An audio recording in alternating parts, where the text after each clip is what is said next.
They should have listened. Long before the invasion, long before the war that cracked the stars and painted moons with fire, the elders of the Zerthan Dominion warned the council with trembling voices and broken gazes. These weren't just old fools sitting in dust. They were survivors, scarred, quiet, half-mad, each one having glimpsed the same terrible thing: humans. But the warnings became whispers, the whispers turned to mockery, and mockery gave way to silence. Silence is where arrogance grows, and arrogance, as always, would birth extinction. High Commander Thalvek never feared anything born of dirt and gravity. "They are mammals," he once laughed. "Flesh and blood, loud, chaotic, short-lived. They bicker among themselves. They kill each other over language. They drown their own kind in oceans of chemicals. Primitive, fragile." And then he gave the order. Conquer Earth. It was meant to be easy. A show of power. Sweep in with drones, silence their satellites, turn off their lights, collapse their governments. A 6-cycle operation. He even brought his son to watch. They didn't understand. Nobody ever did, not until it was too late. The first wave touched down outside a place called Johannesburg. Green sky above, smooth landings. No resistance. Civilians screamed, fled, recorded footage on those tiny glowing rectangles they worshipped. The Zerthan soldiers chuckled in their helmets. "Look at them run," one said. "It's adorable." That squad went dark in 6 minutes. At first, command assumed equipment failure. Earth's ionosphere often jammed signals. No one thought much of it, not until the second squad disappeared. Then the third. No gunfire, no explosions, just silence.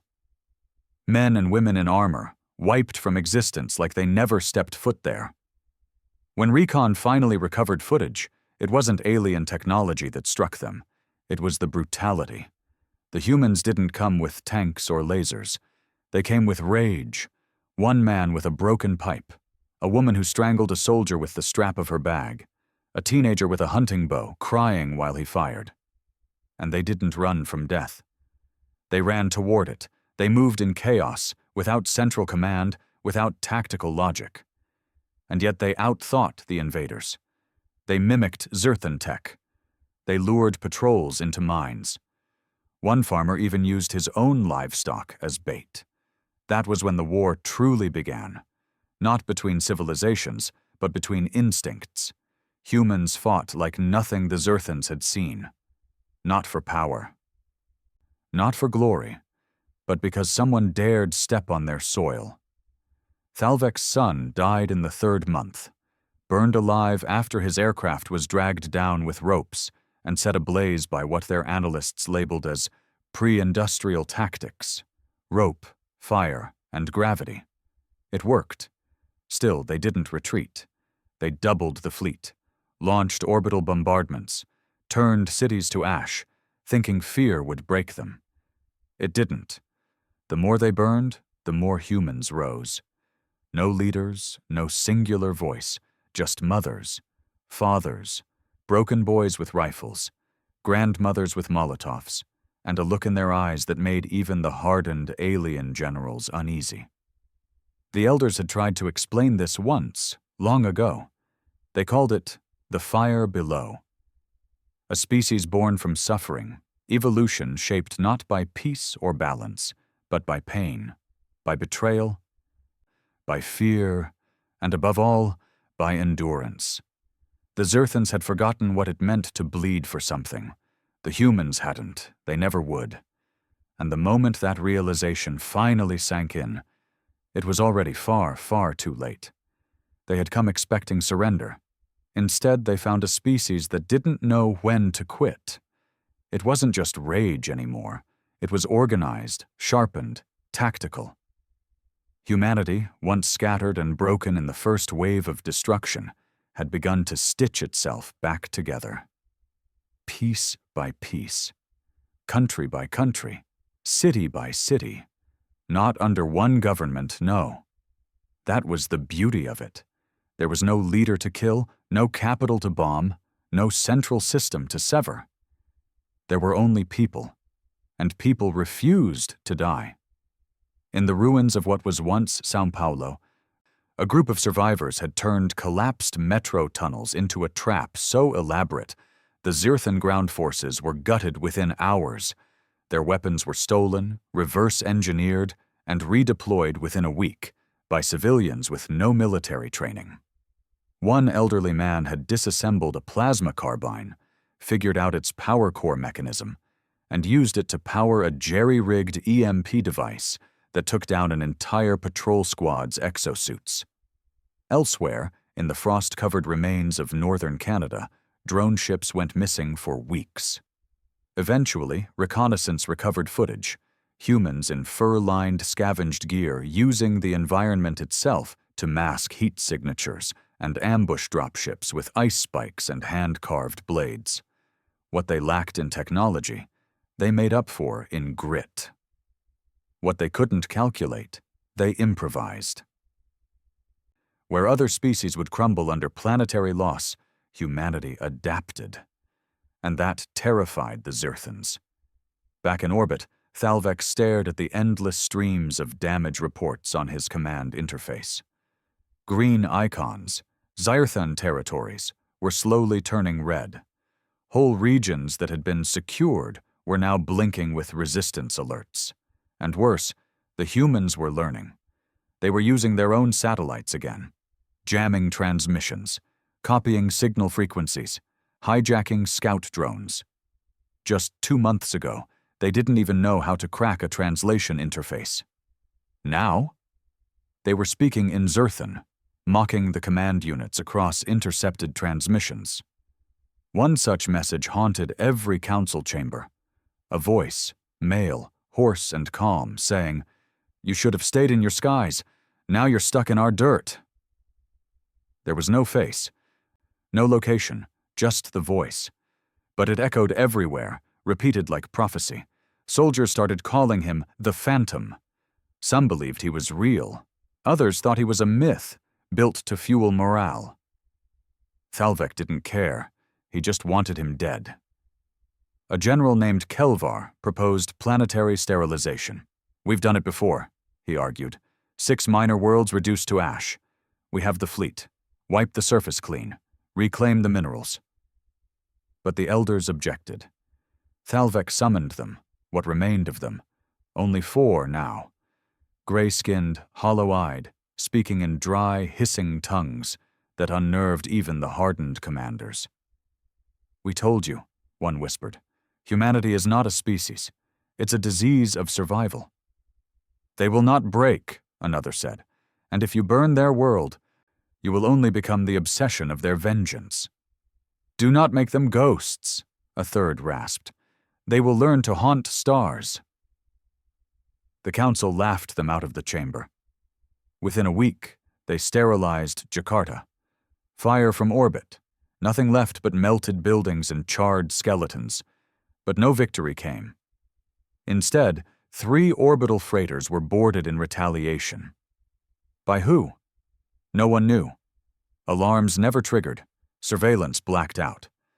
By the time response teams entered, they found every crew member slaughtered, each body placed neatly in rows, hands folded over their chest plates. No blood, no signs of struggle. Just a single phrase scratched into the central command wall. "Eye for an eye." Thalvek stopped laughing after that. The humans weren't fighting to win anymore. They were fighting to punish. In the scorched lands once known as Syria, a resistance group began experimenting with psychological warfare. Instead of hiding, they sent messages to Zirthan squads. "We see you. We know where you sleep. We are the darkness you brought, and we're sending it back." Then came the ambushes, civilians pretending to surrender, only to detonate homemade explosives when corralled. Children used as distractions, never harmed, always safe, but enough to force hesitation in Zirthan troops. And in those moments of hesitation, they struck. They learned Zirthan patrol patterns, the way their machines scanned heat, the way their helmets delayed peripheral vision by 0.4 seconds. They studied them and used it. The worst came in Berlin. A unit of 50 Zerthan elites, fully armored, enhanced, genetically upgraded, entered a building complex to flush out hostiles. Communications went silent within minutes. The backup team entered 40 minutes later. They found the walls covered in writing, English, German, Chinese, mixed together, scrawled in blood and charcoal, poems, names, prayers, and then, "You came to take our world, now we take your fear." Not a single Zerthan soldier was found, only their armor, stripped, folded, placed in a circle in the main lobby, surrounding an ancient human artifact, a flag. Red, black, gold, torn, still standing. After that, many alien soldiers began requesting reassignment. Some began hallucinating, seeing human faces in the dark, hearing footsteps that weren't there, whispers in broken Zerthan, mimicking their own voices. "They're in our heads," one pilot said before ejecting from a perfectly safe flight vessel. And all across the stars, rebel broadcasts began. Simple messages, bounced off hijacked relay points, flooding open frequencies. "You should have left us alone. You were warned. This is not your war anymore. It's your punishment." The tide was turning, and Thalvek knew it. Desperation led to diplomacy. He sent envoys, surrender offers, promises to rebuild. All were either ignored or returned in pieces. And then, for the first time since the invasion began, the humans struck beyond Earth. A fleet of old shuttles, refitted with stolen alien tech, slipped past planetary defenses and blew up an orbital refinery near the moons of Rigel 7th. Not a military target, not a command base, just an economic hub. Message received. Humanity wasn't defending Earth anymore. They were going on the offensive. What frightened the Zerthan Council most wasn't just that humans were fighting back. It was how fast they evolved. In less than one planetary cycle, they had mastered alien languages, reverse-engineered Zyrthan tech, adapted weapons from scrap, unified across continents, begun attacking in space. No species had done that before, not in the known galaxy, not even the Varun swarm. Humanity moved like a virus, spreading, learning, infecting everything with rage and ingenuity, and they weren't even close to finished. Some Zerthan soldiers began abandoning posts. Ships went rogue. One captain even defected, sending his entire crew into cryo-sleep and crash-landing his vessel near the Himalayas with coordinates and maps drawn in ash. He wrote a final message before being executed by his own people. "I would rather die in their trust than live in your cowardice." Back in orbit, Thalvek grew hollow. The pride was gone. His eyes sunken. His voice cracked with age that wasn't physical, it was mental. He had seen planetary bombardments. He had watched stars collapse. He had commanded fleets that devoured moons whole. But he had never seen a species that refused to die no matter what. His final order came with a whisper. "Get me off this rock." He tried to flee, but humanity didn't forget. His escape shuttle never reached orbit. Instead, it crashed somewhere in the Appalachian Mountains. And the last signal sent from it was simple. "They found me." They didn't just kill him, they made a lesson out of him. Thalvek, once the supreme commander of the Zerthan invasion fleet, was found dangling from a stripped-down metal frame, arms broken, eyes missing, a crude human flag draped over his chest. His escape pod had been intercepted mid-flight by what should have been a group of backwater primitives. But they weren't primitives anymore. Not even close. The message left behind was short. "You burned our sky. We buried your god." Word spread fast across the galaxy. Not through official channels. The Zerthan government tried to silence it, of course, but you can't silence fear. Whispers turned to murmurs, murmurs to panic. And panic, well, it's contagious. Suddenly, recruitment levels plummeted. Zerthan colonies, once proud outposts of dominion, began sealing their ports and turning inward. Pirate guilds refused to touch anything near Earth's sector, even the Scavenger Confederacy, known for picking bones off battlefields, abandoned orbit. No one wanted to poke the beast anymore, because now it wasn't just Earth, it was all of humanity, and they were everywhere. In the desert ruins of Cairo, a team of engineers, just 3 people, no formal military training, had repurposed the remains of a Zerthan grav tank into a mobile weapons lab. They produced modified plasma shells, dirty energy bombs, and even a low-orbit jammer that fried communications for entire regions. When asked where they got the knowledge, one woman smiled and simply said, "The internet never died. You just forgot to check." It wasn't hyperbole. Somehow, amid the chaos, humanity's old networks had started crawling back to life. Cell towers were rebuilt, underground servers were reactivated, old coding languages, HTML, Python, raw binary, used to crack open Zerthan protocols like candy wrappers. They didn't need to match the aliens in strength. They just needed to understand them better than they understood themselves. That's exactly what happened in Nairobi. A resistance group posing as refugees baited a diplomatic vessel into a secured peace negotiation. The vessel landed as expected with 5 ambassadors and their guard. Within minutes, the entire crew was neutralized, non-lethally. The humans didn't want blood that time. They wanted access. They extracted neural data directly from the Zerthans' implants, siphoning out maps, code structures, biological weaknesses, everything. The human who led that op? A former schoolteacher. Her name was Lena. No military history, no combat experience, just rage, intelligence, and a vow she made the day her son died under alien fire.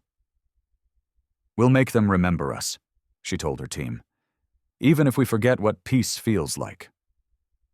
Across the stars, the phrase, "never provoke the humanity," had gone from warning to mantra.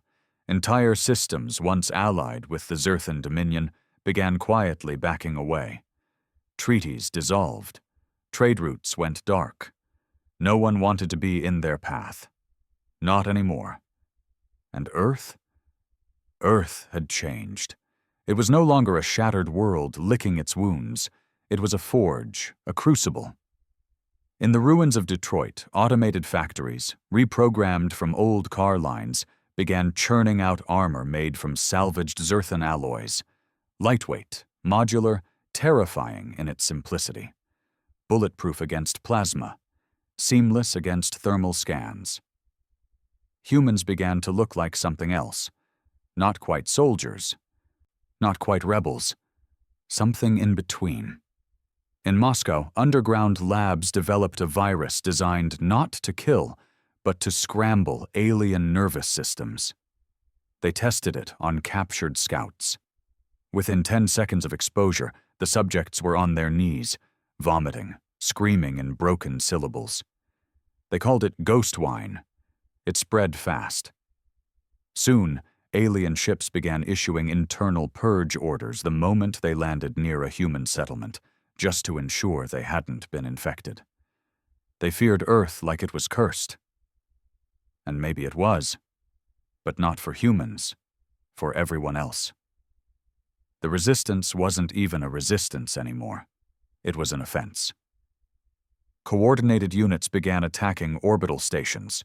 No longer just sabotage, they captured, controlled, held ground. Humans who once didn't even know how to pronounce Zerthan were now piloting their vessels, cracking into command systems, hijacking supply chains. One human team made it as far as a Zerthan nursery ship near the rings of Sornak 5. The Zerthan sentry squad guarding it never saw them coming. By the time they realized what was happening, it was too late. The humans didn't kill the young. They broadcasted their capture across the Zerthan core network. "We're not like you," the message said, "but we could be." The transmission ended with coordinates, and an ultimatum. One more attack, and you'll raise your children in darkness.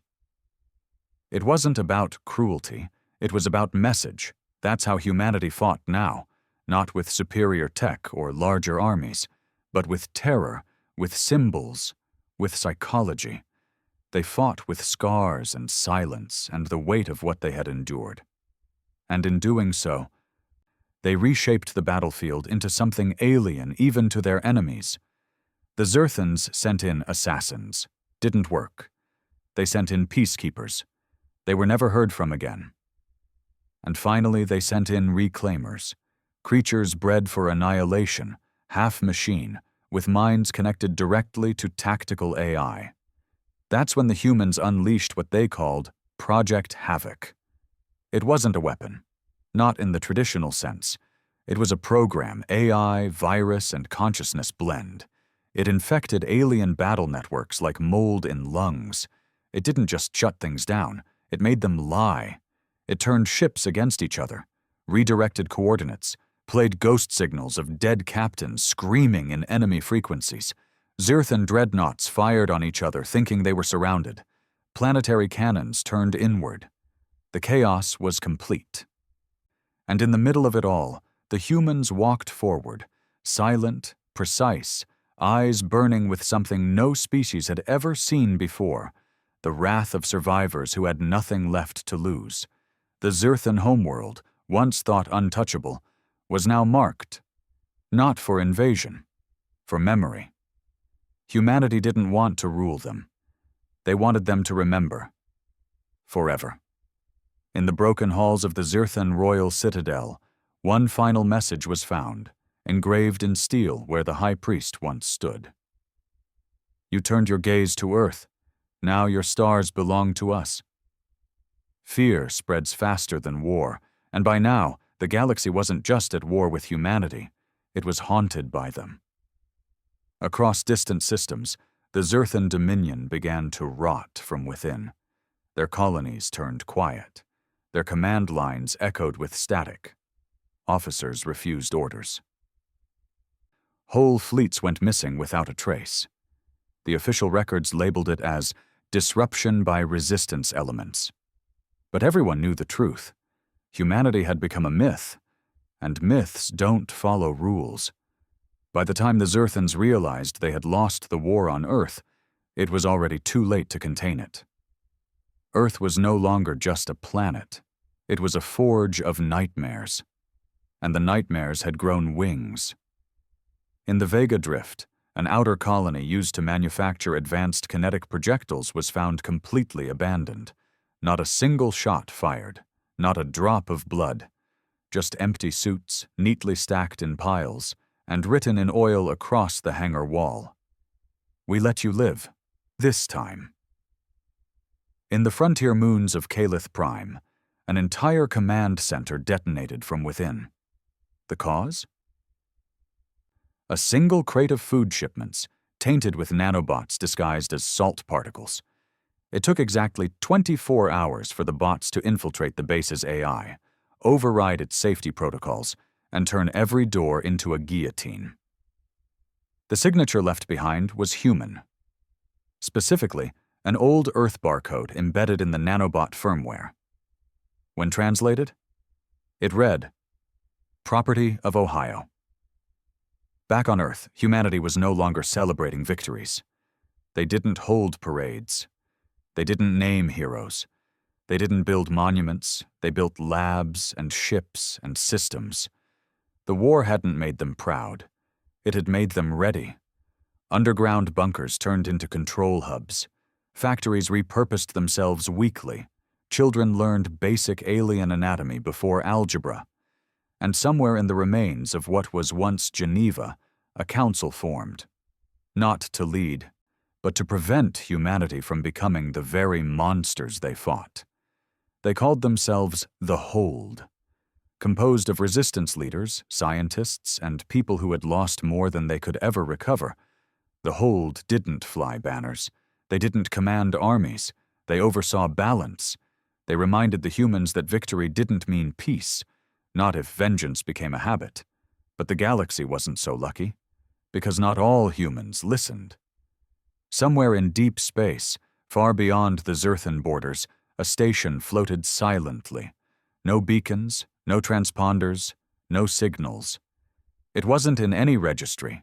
It had no diplomatic channels. It was never acknowledged in any official communication. It was called the Black Echo. A former Zerthan mining station, it had been overtaken, repurposed, and renamed by a group of humans who no longer believed in holding back. These weren't rebels. They weren't saviors. They were hunters, ex-special ops, abandoned soldiers, engineers who had seen their families incinerated, scientists who watched their children burn under plasma. They weren't interested in mercy. They were building something else, something worse. The Black Echo specialized in interrogation, except they didn't ask questions. They broke minds. Captured Zarthans were not tortured in the traditional sense. No, that would have been too simple, too obvious. Instead, their dreams were hacked, memories extracted and manipulated. They were made to relive the screams of humans they'd never met, made to feel every death they had ordered, every bomb they had dropped. Then those same aliens were sent back into Zerthan society, released, broken, shaking, spreading madness like a virus. Within 5 months, Zerthan medical centers began classifying a new condition, echo trauma. Symptoms: hallucinations, emotional disintegration, inability to process orders, and a haunting fixation on human faces that never existed. No treatment worked. Because it wasn't physical, it was guilt, artificially injected, perfectly targeted, and weaponized. The Dominion scrambled to contain it, claiming human technology violated galactic law. But there was no one left to enforce the law. The High Council of the Andar Confederation had gone silent after 3 of its members were assassinated with Earth-made nerve agents. Even the Nevelese architects, long known as the Peacekeepers of the Void, closed their borders entirely, refusing to allow Zerthan vessels within 3 jumps of their space. One ambassador put it plainly: humanity has earned its hatred, but it has also earned its silence. And yet, back on Earth, something deeper was changing. Not all humans celebrated this new power.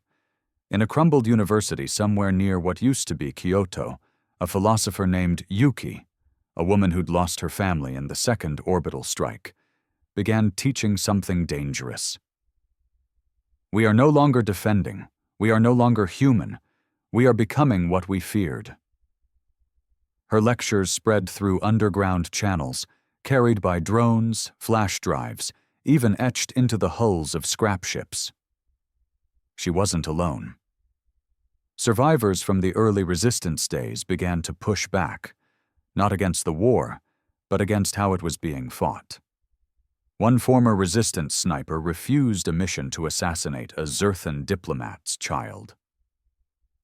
"This isn't justice," he said. "This is just a prettier kind of genocide." But not everyone listened. The divide widened. Some humans, especially those who had never known life before the war, had been raised on rage. It was all they knew. And now they were turning it into an empire of their own. One not built on domination, but on memory. They weren't trying to erase the past. They were branding it onto the galaxy. One Zerthan scholar called it the doctrine of eternal retribution.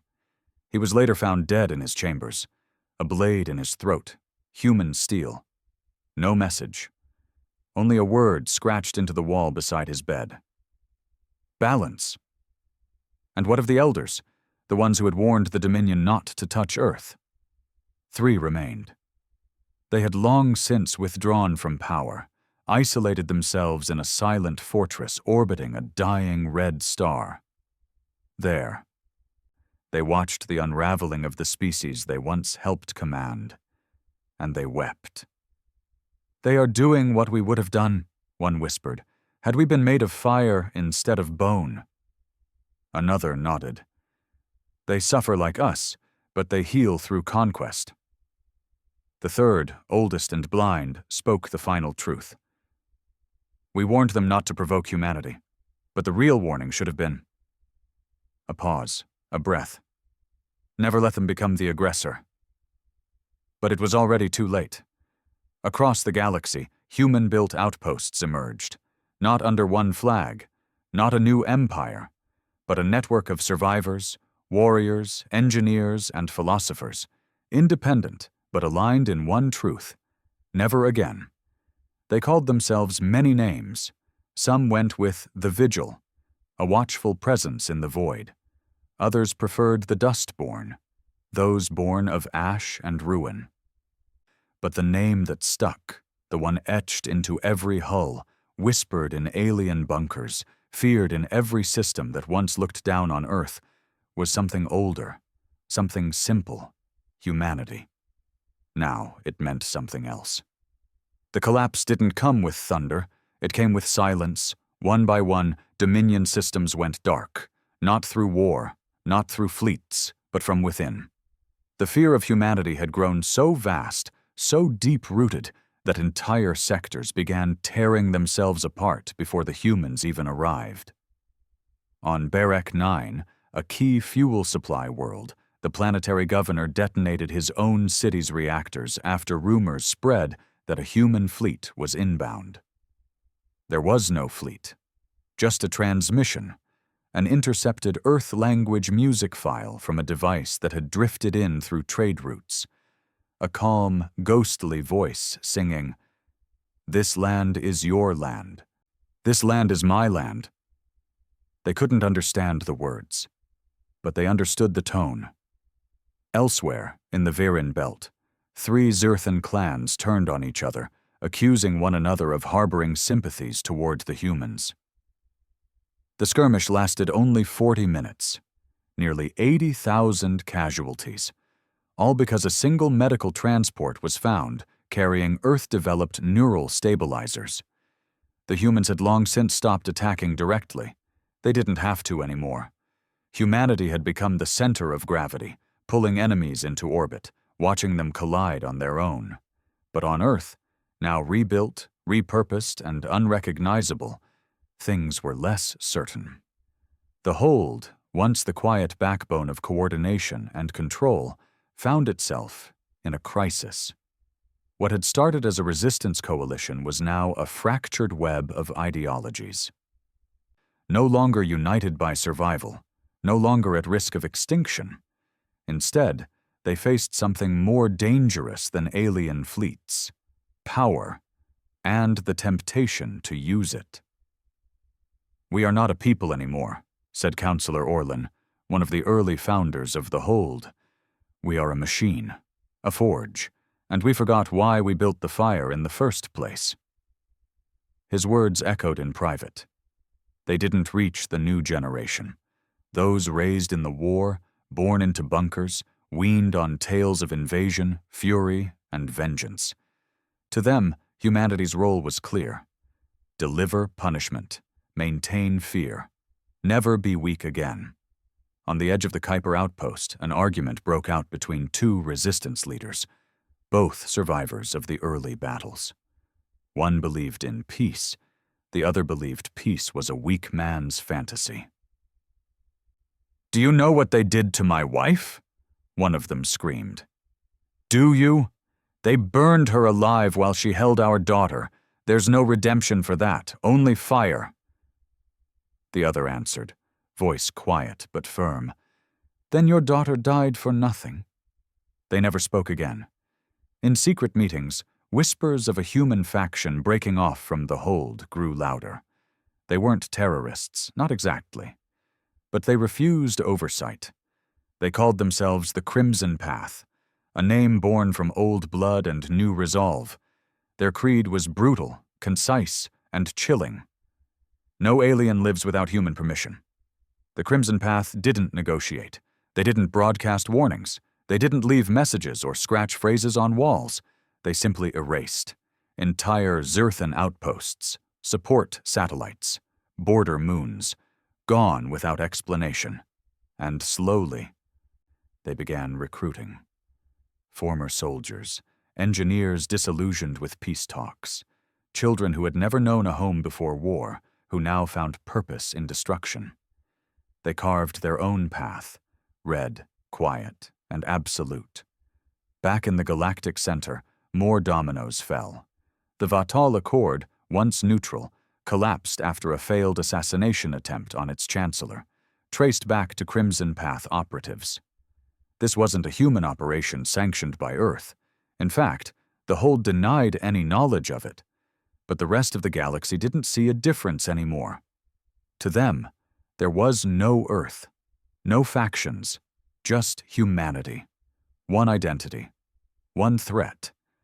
In response, several alien species formed a temporary alliance, the Preservation Ring, made up of the battered remains of former Zerthan allies, exiled merchant kings, and even a few artificial intelligences once deemed too unstable to exist.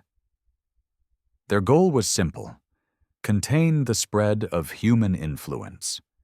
But they didn't understand the full scope of what they were up against. The humans weren't spreading through conquest.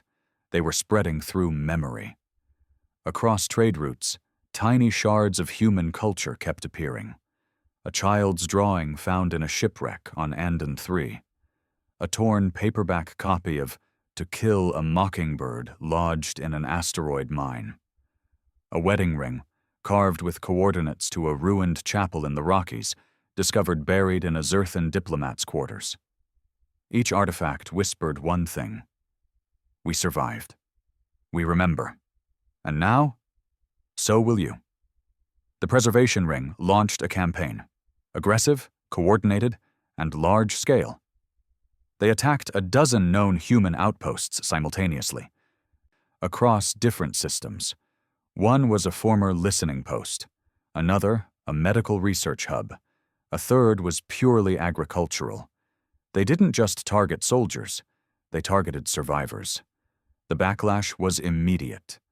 The Hold declared the acts war crimes, the Crimson Path declared it permission, and the galaxy ignited again. Back on Earth, something strange was happening. Children who had never seen a Zyrthan in their lives were drawing them in crayon, burning, bleeding, dying. When asked what the pictures meant, they often replied in soft, innocent voices, "Because they're the bad ones." Parents tried to shield them. Teachers tried to change the curriculum. But the stories, the pain, had already taken root. Passed down like myths, burned into bedtime tales. Carried in lullabies and warning songs, "Don't go near the sky where the monsters came down." In trying to protect their children, humanity had infected them with memory. And not all of it was true anymore. The original pain had become ritual. In a quiet corner of what used to be Lisbon, an old resistance nurse named Clara walked the beach every morning, placing flowers in the ocean. "For the ones we lost," she'd whisper, "and for the pieces of us we'll never get back." One day a child followed her, a girl, barely 6, with bright green eyes and a cracked plastic bracelet. "Did the monsters come from the water too?"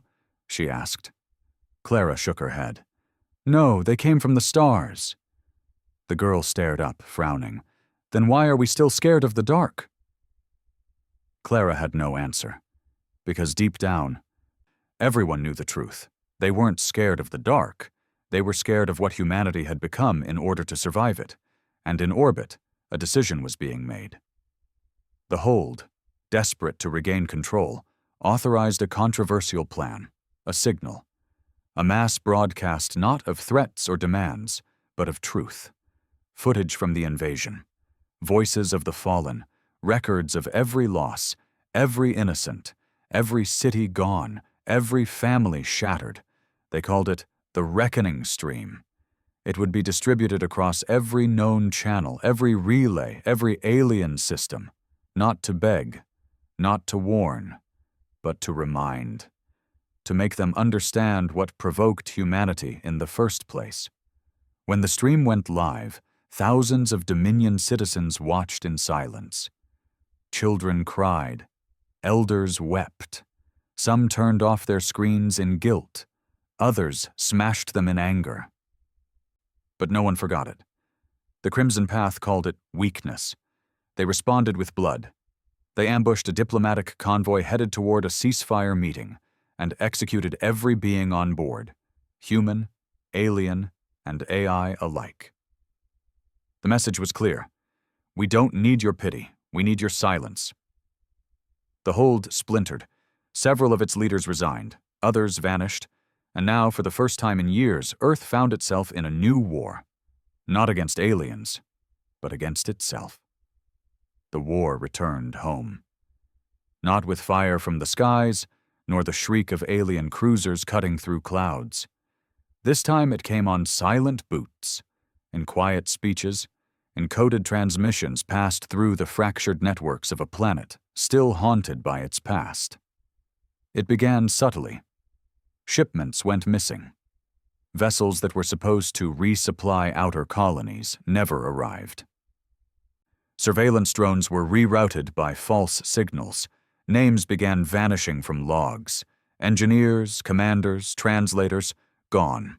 Quietly, without a trace. The hold suspected sabotage. They were wrong. It wasn't sabotage. It was cleansing. The Crimson Path had begun rooting out anyone they deemed a contaminant. Anyone who spoke of peace. Anyone who called for restraint. Anyone who dared say the word mercy aloud. They didn't leave bodies. They left symbols. Red cloth draped over a microphone stand. A broken compass filled with ash. A child's shoe with a bullet beside it. No explanation, no message, just the implication, speak peace and we'll silence you. The hold, reeling from its losses and ideological fracture, attempted to rally the public. They held digital memorials, broadcasted old footage of unity. Called for a moment of reflection across all Earth-linked systems. It failed, not because people didn't care, but because they didn't believe anymore. To the generations born in bunkers, bred in resistance, vengeance wasn't a shadow. It was a guiding light. Mercy had always been a luxury the aliens had stripped from their bloodlines. And now, with humanity no longer cornered, many saw the hold's message not as wisdom, but as weakness. "You want us to forgive?" a young Crimson Path commander said in a leaked video. "You want us to mourn aliens who melted our cities and ate our children's screams like wine?" He took a step forward, stared directly into the lens. Never again. The message spread like wildfire. Recruitment to the Crimson Path tripled in less than a month. The hold began evacuating its leaders. Safe houses in orbit. Hidden bunkers across old Earth territories. Some vanished without a word. Others left behind journals, pages filled with regret, warnings, and unanswered questions. One read, "We thought we were building hope. We were only delaying the explosion." It wasn't long before Earth turned against itself. In the ruins of Johannesburg, a detachment of hold-aligned protectors clashed with Crimson Path units during what was supposed to be a humanitarian drop. Aid shipments were rerouted. Civilians caught between. The firefight lasted 7 minutes. 14 dead. 2 children. 1 old man crushed beneath a collapsed support column, and all of it streamed. Not by accident. The Crimson Path wanted it broadcasted, not to the galaxy, not to the aliens, but to Earth, to remind their people that the real enemy wasn't out there anymore. It was within. After that, trust vanished. Communities began choosing sides. Some buried their allegiances deep, hiding their beliefs behind coded street art, hushed whispers, and nighttime meetings. Others painted their homes with black ash or crimson streaks, proud and unafraid. In Old Boston, a neighborhood turned into a fortress of crimson loyalty. Anyone from hold territory was beaten, detained, or disappeared. In what used to be New Delhi, former resistance leaders formed a neutral sanctuary, the Veil, where no weapons were allowed, no politics tolerated. It was burned to the ground 3 weeks later. No official claim. But a single phrase was etched into the charred earth with melted glass. Neutrality is betrayal. Meanwhile, above Earth, the stars didn't care. The galaxy continued watching, whispering, retreating. Some feared humanity more than ever. Others began to doubt the myth. If Earth couldn't govern itself, perhaps its power had limits. Perhaps the fire had finally begun to eat its own hands. But the galaxy underestimated what was really happening. This wasn't collapse. This was evolution. In silence, the Crimson Path was building. Not just weapons, but culture. They didn't just want control, they wanted definition. They rewrote old Earth songs into war chants, transformed playground rhymes into coded propaganda, trained children with data tablets wrapped in poems about loyalty, sacrifice, and the price of forgetting pain. One verse, found scrawled on a wall in a burned-out town in what was once Ukraine, read, "A world that bleeds forgets too fast, but fire remembers all who passed. So keep the torch and pass the flame.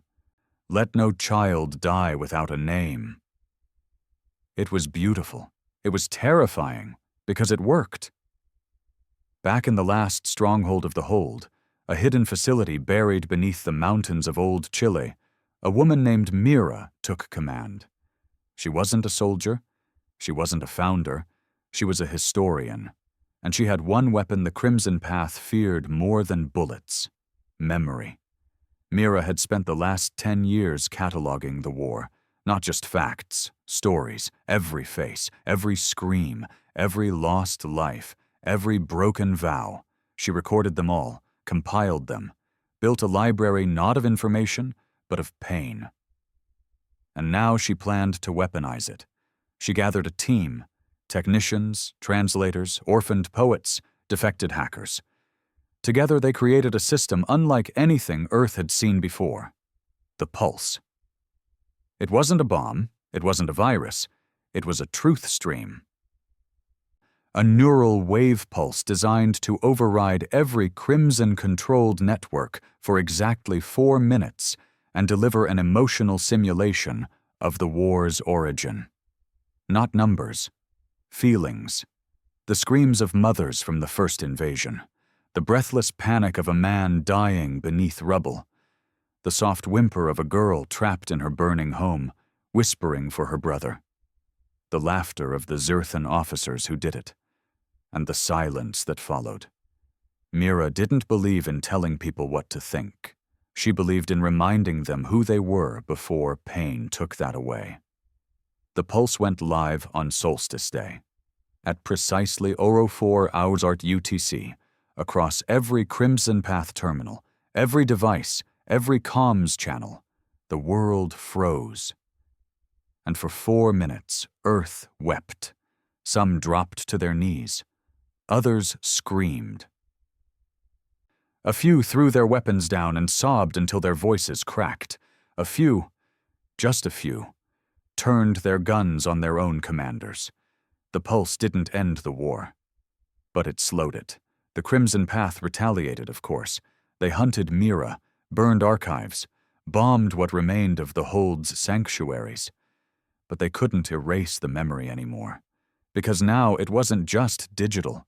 It lived in people again, in whispered poems, in tears, in the small, simple act of one man choosing to bury his enemy instead of leave him rotting in the mud. Across the stars, the galaxy watched, and for the first time they didn't see monsters. They saw humans again. Broken, bleeding, splintered, but human. And it was then, only then, that the galaxy realized the truth. They hadn't lost a war. They had birthed a species that could never be conquered again. Not because of weapons, not because of rage, but because humans had become something terrifying, a species that remembered everything and made sure everyone else did too. No one saw the sky fall, because it didn't fall in fire or fury, it fell in silence. The satellites stopped responding. Long-range sensors blinked out, one by one. Then the stations, the orbital rings, the weather drones. Quiet shutdowns. Not explosive, not violent. Just gone. The Crimson Path assumed it was sabotage. The hold claimed no responsibility, but Mira knew. It was happening. The final play. Not one of domination, not of conquest, but of truth. The pulse had worked. Not on everyone, not even most, but enough. It planted seeds, doubts, cracks in the mirror that Crimson leaders had carefully polished since the war's early days. A mirror where Earth was pure, righteous and wrathful, justified in any violence, absolved of any excess. But now people saw things they couldn't unsee.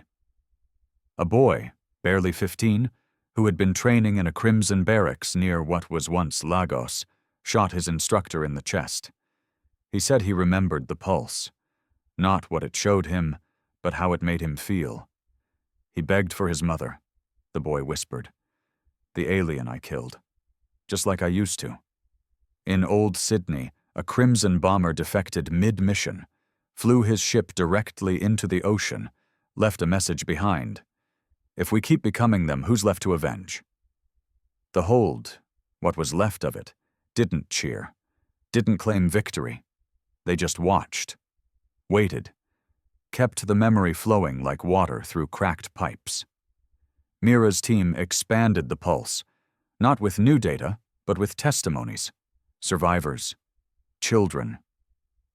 Even defected aliens who had once fought against Earth but were now in hiding, hunted by their own people and their former enemies alike. One message came from an ex-Zerthan commander. It began, "We thought your strength was in your anger. We were wrong. It was in your remembering." The message went viral, until Crimson scrubbed it. But even Crimson couldn't erase everything now, because the doubt had a heartbeat. Commander Alrek, the de facto leader of the Crimson Path, wasn't born in fire. He was born in a hospital built from rubble to parents who had fought in the first wave of resistance. He had seen what the aliens had done. But more dangerously, he had seen how effective fear could be. He turned that into a doctrine, into discipline, into fire. To his soldiers, he was legend. To the hold, he was nightmare. But to himself? He was the balance Earth needed. "I'm not the villain," he told his inner circle. "I'm the reason the galaxy still trembles when it sees our name. We forget that, and we go back to begging, bleeding." So, when his spies confirmed the hold was hiding Mira in an old Arctic bunker, he didn't hesitate. He sent a kill team, elite, silent, efficient. But they didn't find Mira. They found a network of humans, aliens, defectors, and rogue AI, all working together, not to fight, but to heal. One of the Crimson soldiers, a woman named Irina, paused when she saw a wall covered in names of the dead, of both sides, and on that wall, in clear black ink, was the name of her brother, a Crimson martyr. She asked Mira's team, "Why is his name here?" The answer, "He died. That's enough." Irina didn't fire. She turned her weapon on her own unit, and she wasn't the last. Meanwhile, Mira had moved on. She knew the walls were closing in, that the Crimson Path wouldn't stop. But she wasn't trying to stop them anymore. She was trying to outlive them, not with guns, not with sabotage, but with ideas. She had begun embedding memory packets, miniature archives of testimony, emotion, and footage into the architecture of Earth, hidden in steel beams, concrete slabs, wind turbines, and water filtration systems. Her logic was simple. If we forget, we repeat. If we hide, we rot. But if we build with the truth, we stay standing, even after the walls fall. One of her team called it a new kind of pulse, a living pulse, a quiet resistance built into the very bones of civilization. Crimson Path wasn't blind. They saw it, and they began burning. Libraries, archives, monuments, Any reminder that the war had ever been more than a righteous blaze was reduced to smoke. One city, Old Berlin, was reduced to ash in a single day after a pulse site was discovered beneath its metro tunnels. Over 100,000 files. Gone, but not erased. Because Mira's network had already spread to off-world colonies, to hidden satellites, to children's toys, to language itself. People were singing again. Not national anthems, not war cries. Songs of pain, of remembrance, of what it meant to survive and still be kind. Alrek hated it. This softness, he snarled to his inner council, it infects everything.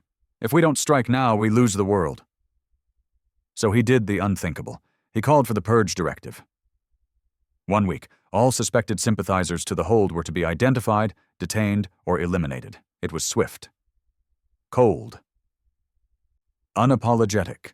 Nearly 200,000 detained across Earth and colonies. More than 20,000 vanished. Even some within Crimson began to question it. Is this protection?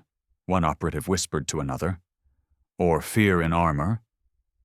But they didn't rebel. Not yet. And then something happened that changed everything. A child, 6 years old, walked into a Crimson checkpoint in the remains of Seoul. She carried no ID, no weapons, just a photo. It showed her parents, both executed during the purge. In the background, barely visible, was a Crimson officer's mark. The child didn't speak. She just handed the photo over, looked the soldier in the eye, and said, "Do you remember me now?" She was taken away. The video leaked, and something broke. Not in the hold, not in Mira, but in Crimson itself. Soldiers stopped showing up for duty. Units abandoned outposts. A Crimson flagship drifted out of orbit without orders. Its crew gone. Graffiti began appearing on walls across Earth. "We forgot. This isn't survival. This is rot." No fire heals a wound by making new ones. Commander Alrek tried to hold it together, but the fire that had once fueled his movement was now turning inward, consuming everything. And Mira? She didn't celebrate. She didn't gloat. She walked to the top of a shattered building in what was once northern Scotland, looked out over the broken horizon, and whispered, "Let it burn, but let us build too."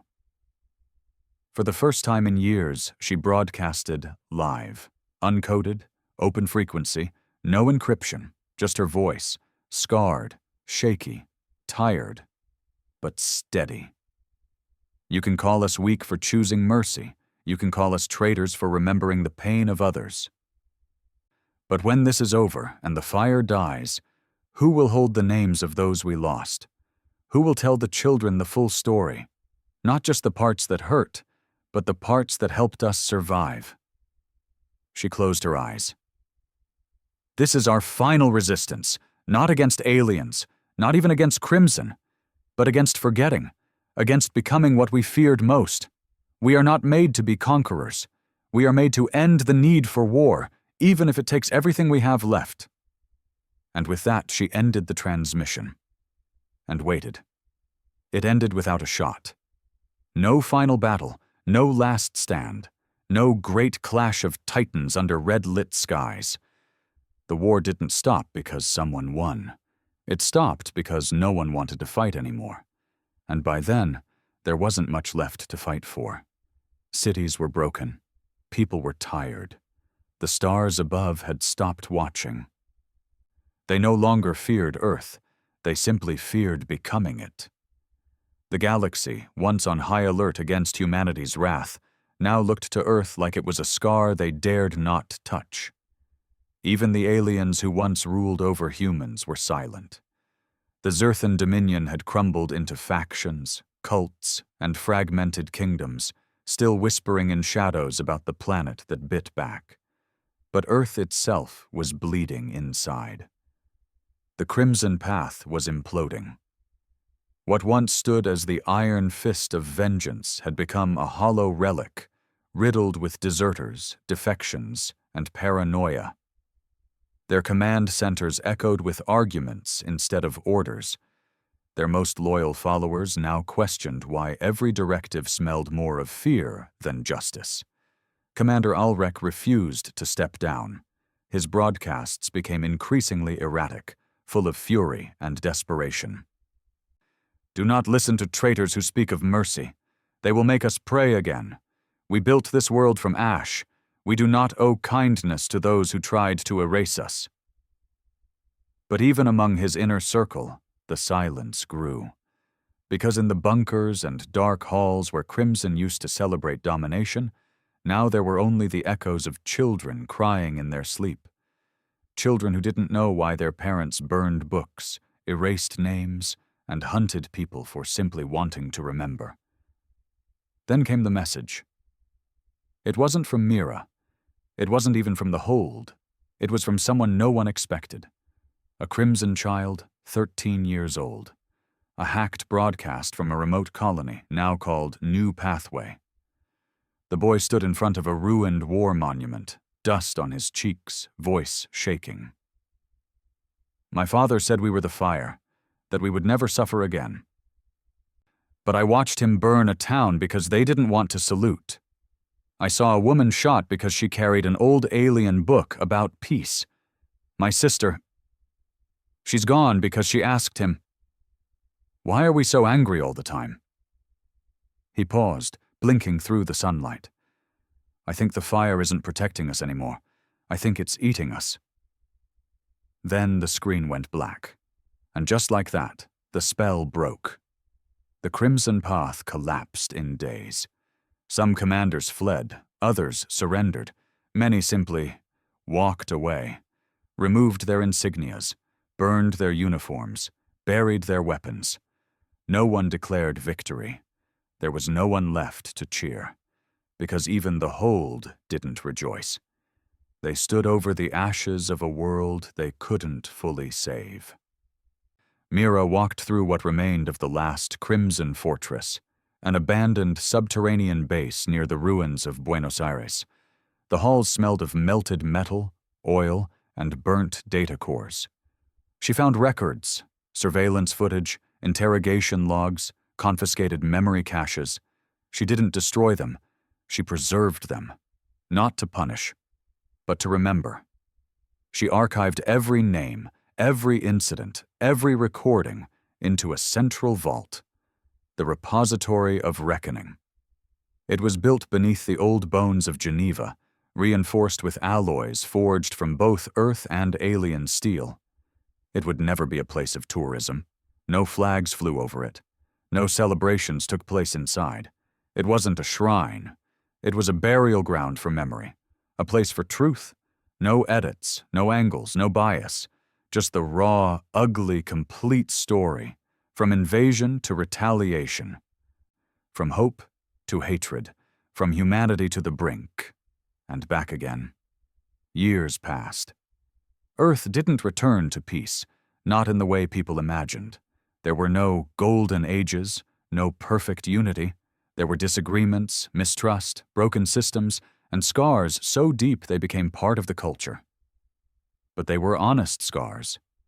And slowly, the people rebuilt. Not to conquer, but to endure. A new council rose, not a government, but a caretaking body, known only as the Line.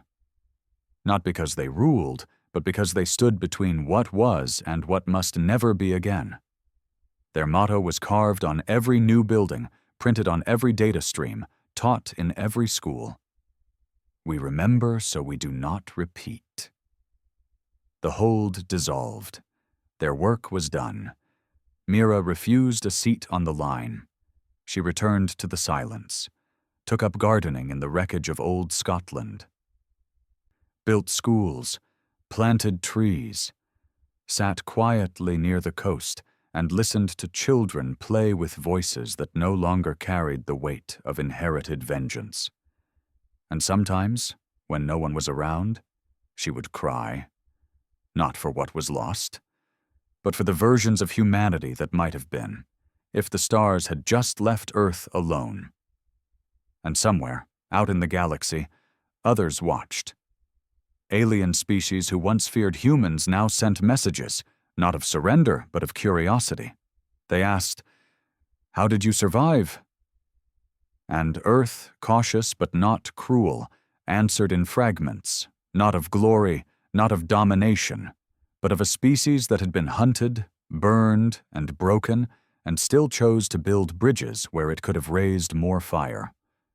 One alien envoy, a diplomat from the Tisserie conquered, stood on Earth's soil and whispered during a memorial ceremony, "We thought your fury was your power, but it was your sorrow. That's what we feared the most." In time, even the name Crimson Path became a cautionary tale, not forbidden, taught, discussed, debated, preserved in every history archive alongside the Zerthan invasion and the Pulse, not as villains, but as a symbol of what happens when pain is never given space to breathe. Generations passed.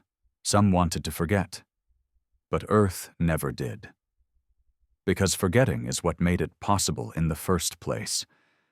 And deep inside the repository of reckoning, one final entry sits at the end of the timeline. A simple recording. Mira's voice.